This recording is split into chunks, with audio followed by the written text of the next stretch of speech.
Yes, John Rick Crypto Update, YouTube channel bagezaho ibiganiro byinshi bitandukanye, muba mugomba gukora uko mushoboye kose kugira ngo mukurikire ibiganiro byose bihatangirwa.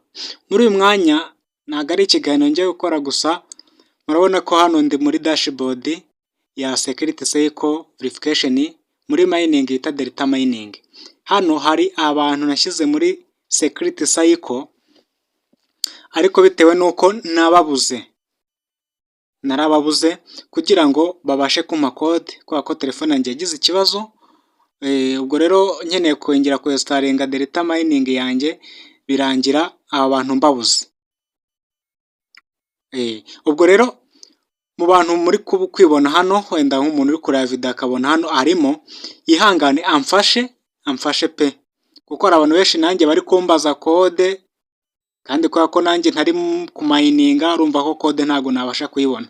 Ubwo rero ninginze buri wese uri muri aba ba Security Cycle banjye ko namara kubona aka kavideo ari bubashe kuza kumfasha akanyandikira kuri 0722 48 13 ndayisubiramo 0722 13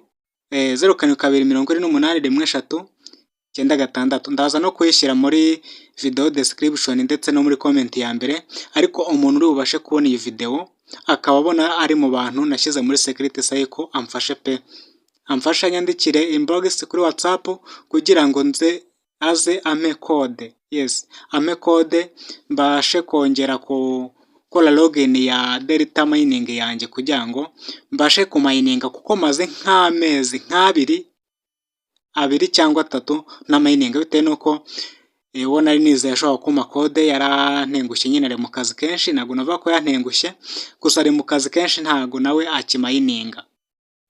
Bivuze ko muri aba 5 bari hano muri Security Cycle yanjye, umuntu wabumva yiteguye gutanga ubwo bufasha rwose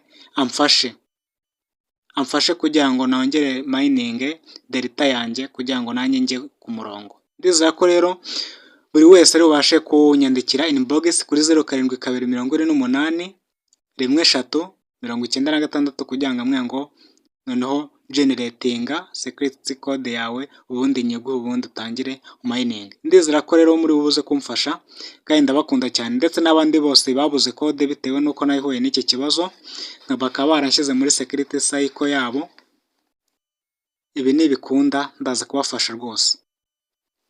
Murakoze cyane rero kuba munyumvishe, kandi nishimira kuba mukurikira ibiganiro bitangirwa kuri YouTube channel.